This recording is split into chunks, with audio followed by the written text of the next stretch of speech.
My name is Shanklin. I'm a lifelong Michigander, a team leader at Detroit Assembly Complex MAC, and a proud member of the UAW. Growing up, my mother had a saying. She taught me that love is a verb, it's an action word. When you love something, you fight for it and you protect it. Well, Macomb County, I have to tell you, I love the UAW and I love unions. This union has guaranteed me good wages and steady work, everything I need to raise my 3 beautiful children. And that's why I'm here today, because the best action we can take for the UAW and all working class people across the country is to send Kamala Harris and Tim Walz to the White House this November.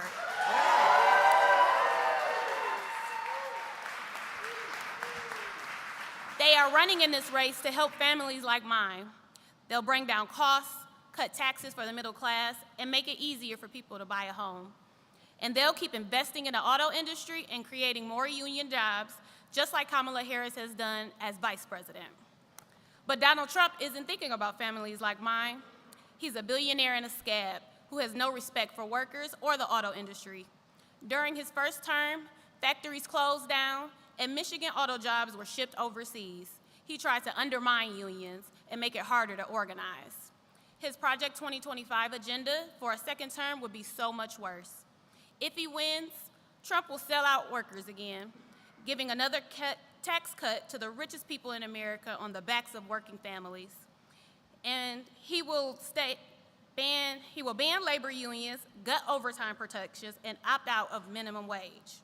If he gets reelected, his economic plan will raise costs for the middle class $4,000 a year. That's not what I want for my union members, and it's not the world I want for my children. So for the next 26 days, I'll be fighting for Kamala Harris and Tim Walz, and I hope you do the same.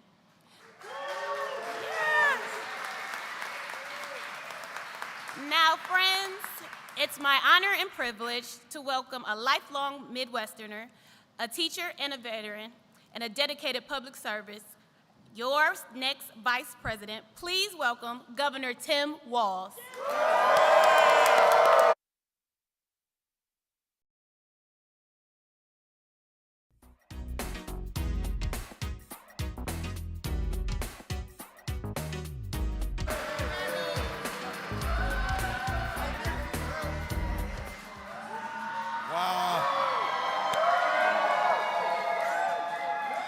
Good morning, Macomb. Well, Kiata, thank you for the kind introduction. I have to tell you, it is a privilege to be introduced by a UAW member, so thank you. Few thank yous. Incredible Mayor Lori Stone, thank you. Thanks for the warm invitation. Congresswoman Haley Stevens, again, thank you. We know how important it is to have friends. I'll have to tell you, too, it will be much better when the House of Representatives has Democrats having the gavels, so let's send Carl Malinga to the Congress. Make sure we get this done. And again, the privilege, I had the chance to serve with your incredible senator. Debbie Stabenow is the epitome of what a public servant looks like. Thank you, Senator Stabenow. And once again, she needs more company. You need to send and have Senator Slotkin as be our next senator. Make sure that gets done. And this is one, I know you all know it, but I'm bringing this from the rest of the country that knows it too. You have got a hell of a governor in Gretchen Whitmer, so she knows it. And to the folks here at Macomb County Community College, thank you for building the future and the skills necessary to move folks into the middle class. We're grateful you hosted. Before we get started, I just wanted to say, I know you're all thinking about it too. Our heart's going out to those communities across the Southeast that have been devastated by Helene and then Milton. Vice President Harris, President Biden, watching developments closely, working with states, local governments, and the governors. She'll stand with the people of the region every step of the way until this recovery and rebuilding is done from these storms, because that's what Americans do at a time of crisis. So thank you. All right. You might know I'm from Minnesota, but I say this with a pure and true heart on this. How great is it to see the Tigers playing baseball in October? So, it's a Central. It's a Central, but look, just one more reason Detroit's a great city, so that's what we know. So. All right, but here's the deal. From the Iron Range to Motor City, our states are united by the spirit of creation. The dignity and pride of working people stretches across this country, and that's exactly what I'm here to talk about today. Kamala Harris and I have a plan to build American industrial strength, powered by American workers.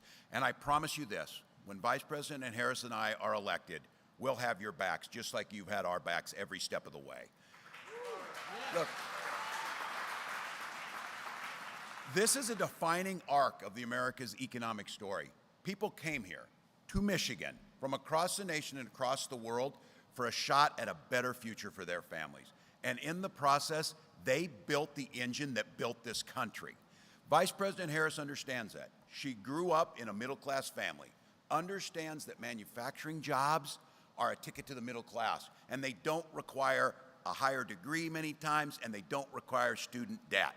Under her leadership, we're winning the race to make sure everything made in America.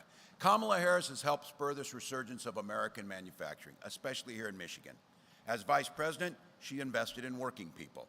And today, there are more factories getting built, more auto and construction jobs, and more American energy being produced than any day when Donald Trump was president.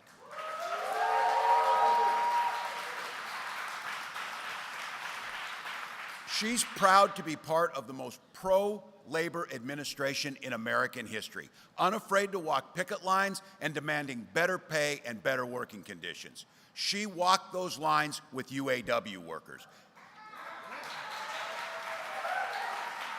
And she fought side by side to save those pensions for over 1 million union members. Because you see it and you know she knows it. She understands that unions and working people are the backbone of this country.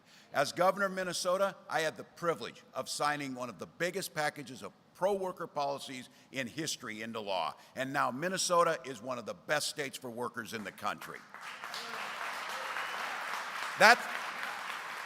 That's our vision for every state across the country. Now look, Donald Trump and J.D. Vance, they got a little different view of things.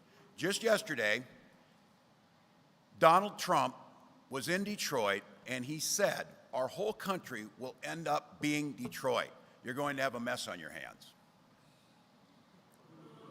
Well, look, I know you don't, that's not unexpected for him. That's exactly what he's going to do, tear down America. But if the guy would have ever spent any time in the Midwest, like all of us know, we'd know Detroit's experiencing an American comeback and renaissance.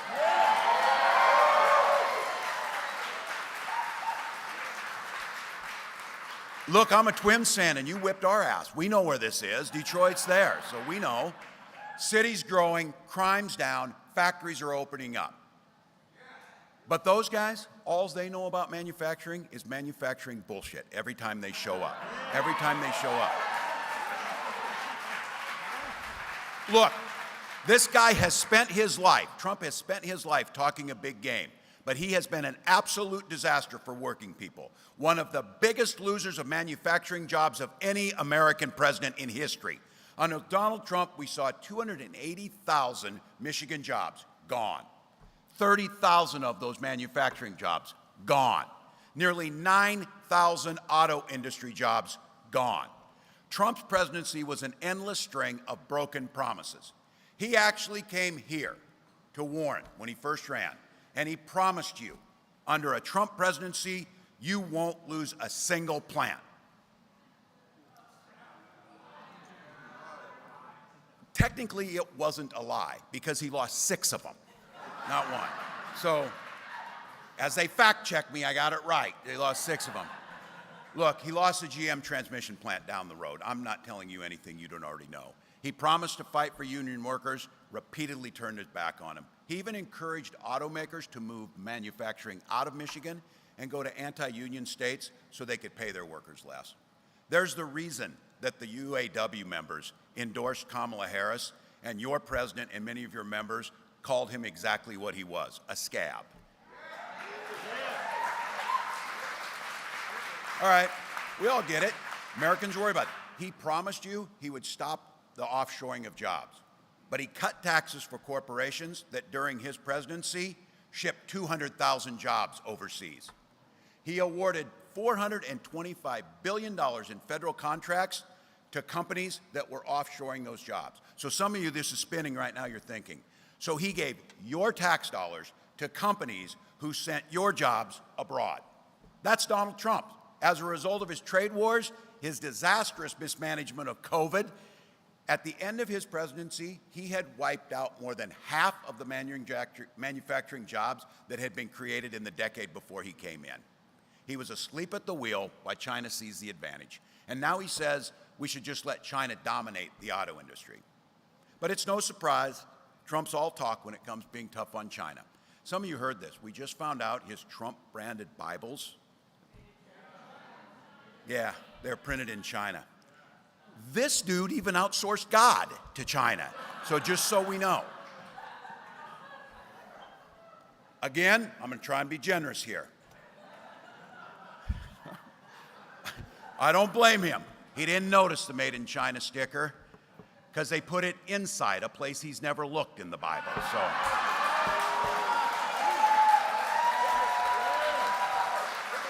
Look, while Trump was abandoning American manufacturers, Vice President Harris was there overseeing the creation of over 400,000 jobs right here in Michigan. 20,000 manufacturing jobs and more than 250,000 new auto jobs across this country. So while Trump lost 6 of those plants, more than 20 have been opened under Kamala Harris's leadership. Now look, we all talk about this, and I get it. Some of those plants are going to produce electric vehicles. And I know there's some folks a little skeptical. Look, I'm a car guy. You get a little skeptical about this, it's the future. But here's my take on so many of these things. It should just be your choice. We need to make those choices affordable and available to people. Nobody's mandating anything to you. If you want to drive like I do, a 79 International Harvester Scout that is sweet as hell, I'm just telling you that, knock yourself out and drive it. But look, this is about the future of the auto industry. She wants to make sure that it's not just EVs are made in China, but they're made here in the United States by United Auto Workers and let people buy them. Look, we got to make EVs. We got to make internal combustion. We got to make hybrids along with the batteries and chips so the auto industry stays competitive and can keep the jobs right here in Michigan.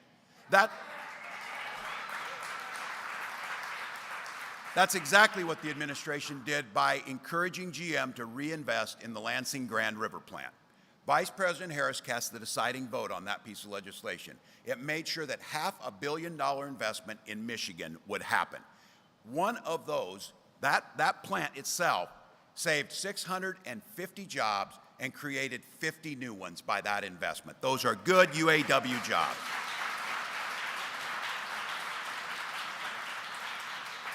But Donald Trump and J.D. Vance can't be satisfied with that. J.D. Vance said if he and Trump were elected, they would maybe cancel those grants, shutting that plant down.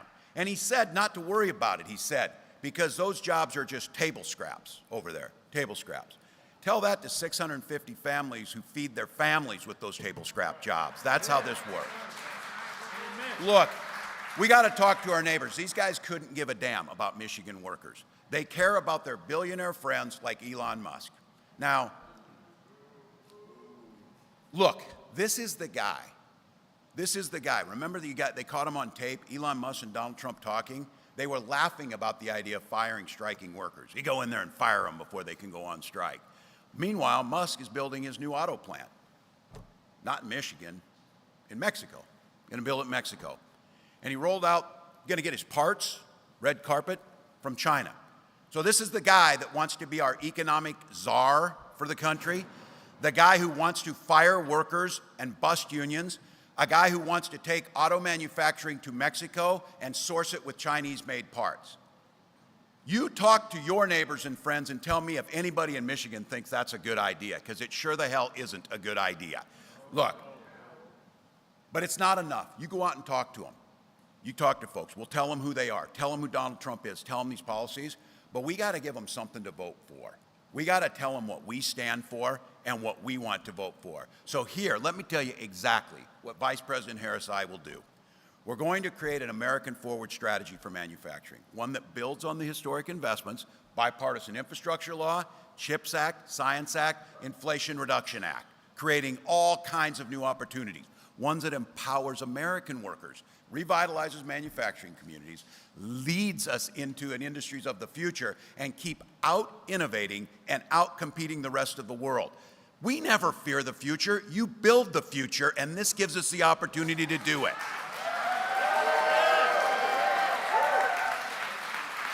And look, industry's telling this, and President Harris will do it. We need to release the full potential of American industry, cut red tape so we can build more and build faster. We'll create new American forward tax credits, ramp up investments to create more jobs in strategic industries that are essential to economic growth and national security. And these tax credits will reward companies that guarantee the workers' right to organize.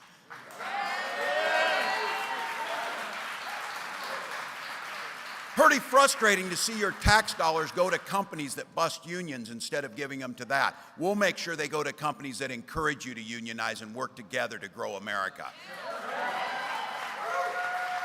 And many in this room know, and I see this as a teacher and as a father of a young son, looking at it and encouraging him to get into the trades.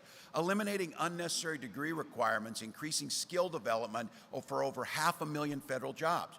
Because Kamala and I believe, like all of you do, is if you have the skills to do the job, you should damn sure be able to get the job, whether you have a degree or not. So look, setting a goal of doubling the number of apprenticeships and other training opportunities that lead straight into good-paying union jobs by the end of the first term is the goal to get done. As President, Kamala Harris has said, and she will, and we will be there, and you will be there, when she signs the PRO Act, making it easier to form a union. We'll have the back of UAW and the Stellantis workers when promises made are not being kept.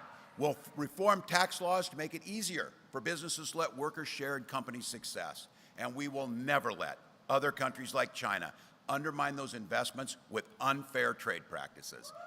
Look,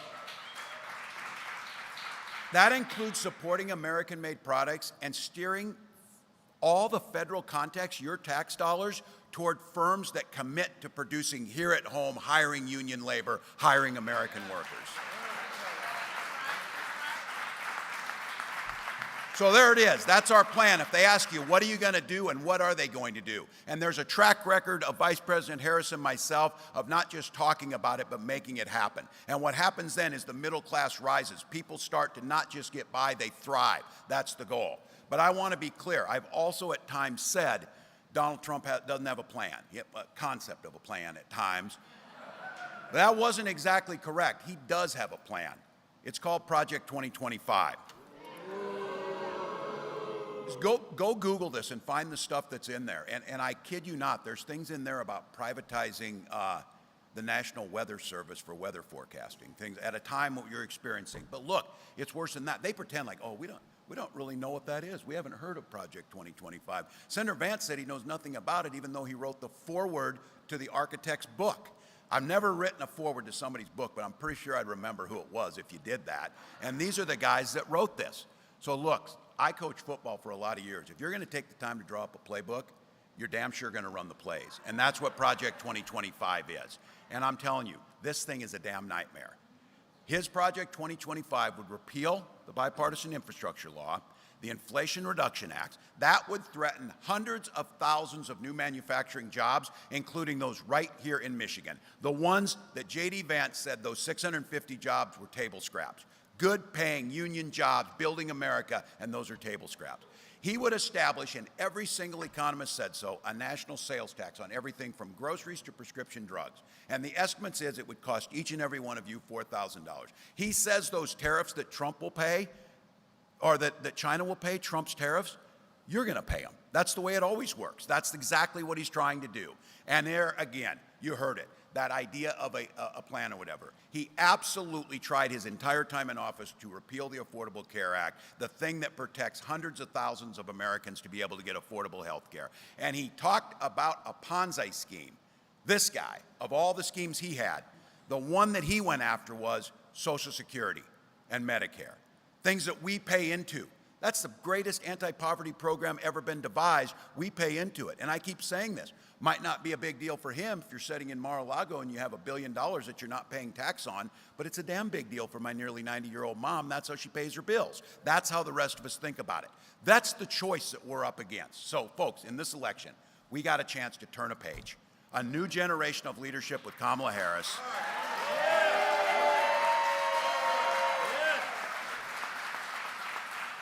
A new way forward from the chaos and the nonsense and the ridiculousness of Donald Trump. And here's the thing, it's a privilege to do it. We've got 25 days to work together to make a difference for the next 40 years, to revitalize American manufacturing, to take our lead, to put the middle class at the center, not the billionaires, to ratchet down the name calling, and just honest to God, not having to listen to this guy again for the next 4 years. So, look, I'm talking to a group of folks who know how to work and know what a hard day's work look like. So I know we're asking a lot, but we got 25 days. This is all gas, no brakes, sleep when you're dead type of attitude. I've been saying that, and someone came up to me and said, man, you're taking this way too serious there, Governor. You look like hell, man. We're working on this. Well, I'll look like hell for 25 days if it means putting Kamala Harris in the White House, Americans at the forefront of this. So you know, she says it, you've done it, you've been on the picket lines, you helped build America on this, you know better than anybody on this. When we fight together, we win. When we vote, we win. When we fight, we win. Thank you, let's get this done.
I can feel the power.